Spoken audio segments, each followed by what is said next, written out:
MICE किचनमध्ये तुमचं खूप खूप स्वागत. आज मी तुम्हाला मेथीचा पराठा कसा बनवायचा त्याची रेसिपी दाखवणार आहे. त्याच्यासाठी हिरव्या मिरच्या 10-12 हिरव्या मिरच्या घेतलेल्या आहेत आणि इथे मी पाव किलो ताजी कोवळी आणि अशी हिरवीगार मेथीची भाजी आणलेली आहे. आता भाजी चांगली स्वच्छ धुवून घेतलेली आहे आणि भाजी बारीक चिरून घेतलेली आहे. आता भाजी चिरून झालेली आहे तोपर्यंत आपल्या मिरच्या पण तव्यावर भाजायला टाकलेल्या आहेत. थोडंसं तेल टाकून मिरच्या भाजून घ्यायच्या. आता मिरच्या भाजून तयार झालेल्या आहेत. आता त्याच्यामध्ये आपण थोड्याशा मिरच्यांमध्ये ठेचा पण बनवून घेऊ आणि थोड्याशा मिरच्या आपण पराठ्यामध्ये वाटण बनवून घेऊ. तर इथे मी पहिले ठेचा बनवून घेते. 10-12 लसूण पाकळ्या आणि अर्धा चमचा मीठ आणि मिरची, हिरवी मिरची भाजलेली, याचा ठेचा बनवून घेऊ. बारीक चिरलेली कोथिंबीर, कलबत्त्यामध्ये ठेचा बनवून घ्यायचा. मेथीच्या पराठ्यासोबत बोंबील घालून ठेचा खूप छान लागतो. बारीक चिरलेली कोथिंबीर कलबत्त्यामध्ये ठेचा कुटून घ्यायचा. थोडासा आबडधोबड कुटायचा, चवीला छान लागतो. आता ठेचा आपला तयार झालेला आहे. एका वाटीमध्ये काढून घेऊ आणि पराठ्यासाठी आपण वाटण बनवून घेऊ. आता मिक्सरच्या भांड्यामध्ये 4-5 हिरव्या मिरच्या, 10-12 पाकळ्या लसूण, 1 चमचा मीठ, 1 चमचा हळद, 1 चमचा जिरे याचं वाटण बनवून घेऊ. आणि इथे मी 3 प्रकारचं पीठ घेतलेलं आहे. कळण्याचं पीठ, गव्हाचं पीठ आणि डाळीचं पीठ. 2 वाटी कळण्याचं पीठ, 1-2 वाटी गव्हाचं पीठ आणि 1 वाटी डाळीचं पीठ आणि बारीक चिरलेली मेथी आणि किसून घेतलेला 1 कांदा, हे मिश्रण टाकून घेतलेलं आहे. 1 चमचा ओवा हाताने बारीक चुरून घ्यायचा, म्हणजे आपल्या पराठ्याला चव चांगली येते. तीळ 2 चमचा. आता हे सर्व मिश्रण टाकून घेतलेलं आहे. आता आपल्याला वाटलेलं वाटण पण टाकून घ्यायचं. हिरव्या मिरच्यांचं वाटण मिक्सरला बारीक केलेलं होतं ते पण टाकून घेतलेलं आहे. आता हे सर्व मिश्रण मिक्स करून घ्यायचं आणि आपण कणिक मळतो तशी पीठ मळून घ्यायचं. ही प्रोसिजर करायला थोडासा वेळ लागतो, पण चवीला खूपच छान लागतात. अशा प्रकारे पराठे बनवले तर खूपच छान लागतात. आणि आता हिवाळा सुरू झालेला आहे, तर मेथी हिवाळ्यात खायलाच पाहिजे. मुलं अशी मेथीची भाजी खात नाही आणि पराठे बनवले तर मुलं आवडीने खातात. मुलांच्या टिफिनला सुद्धा चांगले असतात.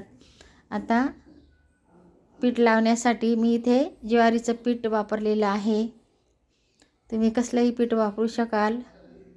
तुमच्याकडे कळण्याचं पीठ नसलं तर तुम्ही ज्वारीचं पीठ पण टाकू शकता, पण आमच्या खानदेशमध्ये कळण्याचं पीठ आम्ही करूनच ठेवतो. आता पीठ लावून पराठा लाटून घ्यायचा आपल्या आवडीप्रमाणे, जाड बारीक. आता पराठा लाटून तयार झालेला आहे. आता आपण तव्यावर चांगलं तेल टाकून शेकून घ्यायचा.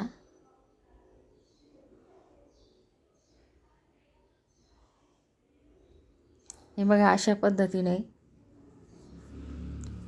खूपच छान लागतात. अगदी तोंडात टाकल्यावर विरघळतील इतके मऊ लागतात. करून बघा, मला कमेंटमध्ये कळवा, मी उत्तर नक्की देईल.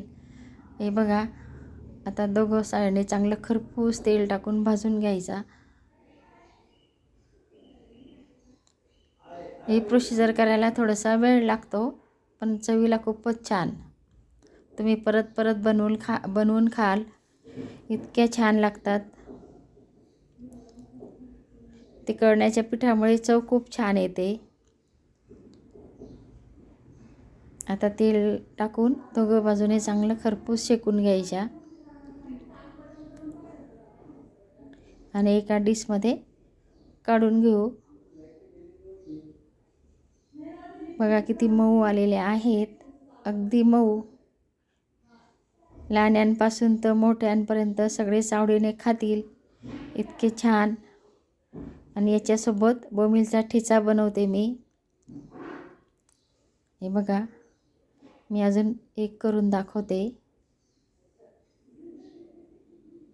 खूपच छान. या दिवसाची मेथी खूप छान मिळते हिवाळ्यामध्ये.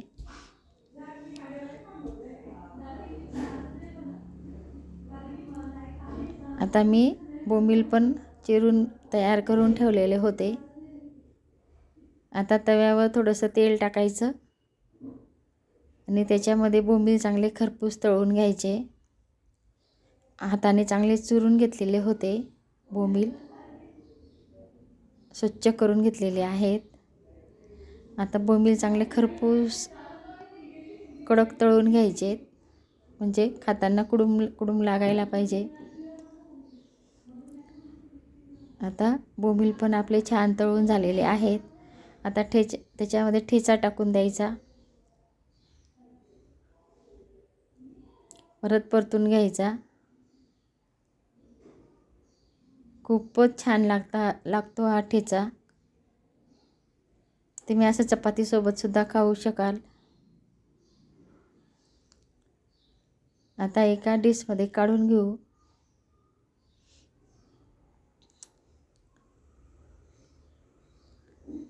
अशा पद्धतीने बनवला तर खूपच छान लागतो. आता एका वाटीमध्ये काढून घेतलेला आहे. आता गरमागरम पराठा, त्याच्यासोबत बोंबीलचा ठेचा आणि हाताने फोडलेला कांदा, लोणचं, दह्यासोबत सुद्धा तुम्ही खाऊ शकता. हे बघा, अशा पद्धतीने किती छान डिश तयार झालेली आहे. लाईक करा, शेअर करा, सबस्क्राईब करा, बेल बटनला क्लिक करा. असेच माझे व्हिडिओ पाहत राहा, गरमागरम खात राहा. पुन्हा भेटू अशीच नवीन रेसिपीसोबत. तोपर्यंत बाय बाय. आणि माझा व्हिडिओ पाहिल्याबद्दल खूप खूप धन्यवाद. खूपच छान.